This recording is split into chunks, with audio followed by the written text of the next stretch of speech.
Concerns have been raised that updated government guidance on personal protective equipment (PPE) could put hospital staff and patients at risk.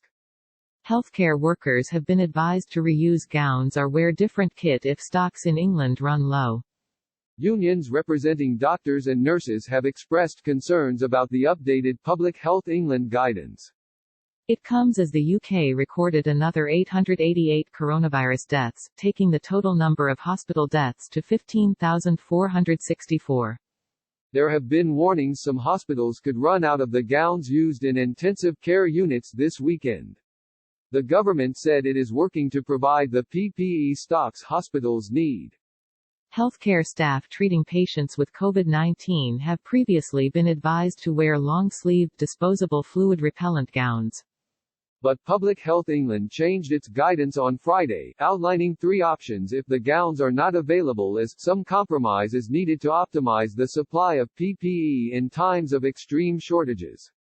One option is for hospitals to reserve the gowns for surgical operations and procedures which are likely to transmit respiratory pathogens.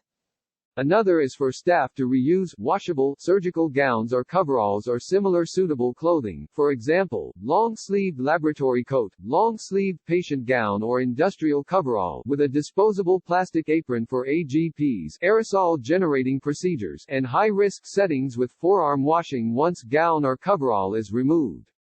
Frontline workers are particularly at risk. The British Transport Police has announced that a 53-year-old detective has died with coronavirus, leaving behind a wife and child.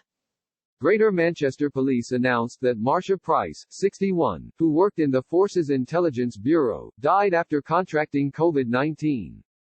Meanwhile, councils in England have warned that the coronavirus crisis is pushing them to the brink of financial failure. Elsewhere, Buckingham Palace has confirmed the Queen will not be marking her 94th birthday next Tuesday with gun salutes this year.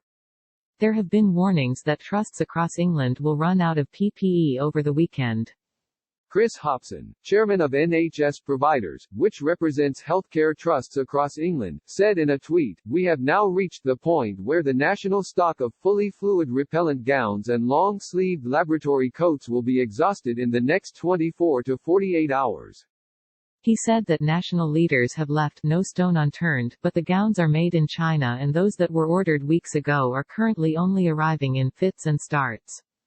The Royal College of Nursing said the guidance was developed without a full consultation, and the British Medical Association (BMA), which represents doctors, said any change must be driven by science, not availability. Dr. Rob Harwood, Consultants Committee Chairman at the British Medical Association, said, "Too many healthcare workers have already died. More doctors and their colleagues cannot be expected to put their own lives on the line in a bid to save others, and this new advice means they could be doing just that.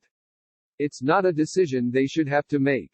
Dr. Harwood added, "It's a real disappointment to us that the government has been unable, even after a month, to address this progressively worsening shortage of PPE." Unison, the UK's largest trade union, has warned that staff in high-risk areas might refuse to work if gowns run out. Professor Neil Mortensen, from the Royal College of Surgeons of England, said surgeons should not risk their health if fluid-repellent gowns or coveralls were not available. He said he was deeply disturbed by the new guidance, which, he said, implied that, even in the operating theatre, surgeons and their teams may not require proper PPE. A Department of Health spokesman said, "New clinical advice has been issued today to make sure that if there are shortages in one area, frontline staff know what PPE to wear instead to minimize risk." The spokesman added the advice is in line with World Health Organization and Centers for Disease Control guidance on PPE use in exceptional circumstances. Niall Dixon, chief executive of the NHS Confederation, representing health service trusts, said the situation was worrying and less than satisfactory. He told BBC Radio 4's Today program, "The reality is that there is a chance, and I don't think it's definite, but there is a chance that hospitals could run out or, indeed other parts of the system could run out of the gowns which are required to treat some, not all, COVID patients." Meanwhile, former Conservative leader Sir Ian Duncan Smith said the government needs to bring the British people into its confidence over how it plans to end the lockdown. People have done what they were asked with good humor and common sense, he told BBC News, adding that businesses in particular needed clarity. Jonathan Blake, political correspondent. In a sign of growing frustration at the lack of detail from the government about how it plans to end the lockdown, Conservative MPs are adding their voices to the calls for clarity. Senior figures on the backbenches have gently suggested that ministers need to do more to explain when and how restrictions on our daily lives may end. The government says any talk of lifting the lockdown would distract from the critical message for people to stay at home in order to slow the spread of the virus.